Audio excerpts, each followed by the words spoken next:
Cracking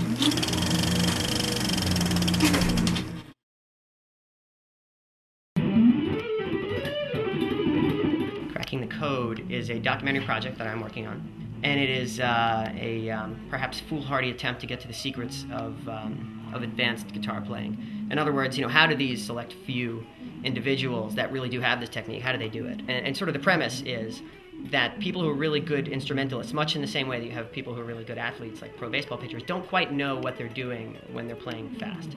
And even if you ask them to slow things down and explain, they may not necessarily be capable of doing it because a lot of their ability is happening at a semi-conscious level.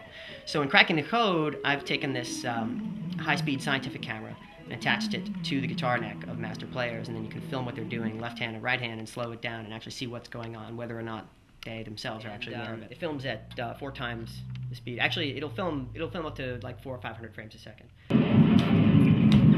I've interviewed and will interview a wide range of guys. It's mostly virtuoso type players, guitar players, a bunch of guys from the heavy metal world, but also jazz players, country players, bluegrass guys.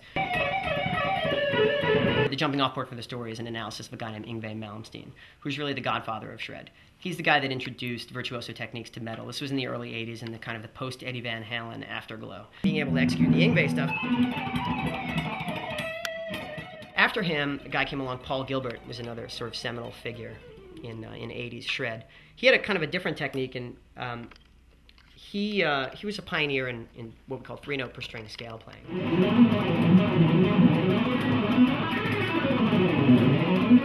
Again, a lot of these guys, they do what they do, and they learned it at such a young age that it's completely automatic at this point. And you won't know exactly what it is they're doing until you really get up close with them, as I'm able to do with the scientific camera.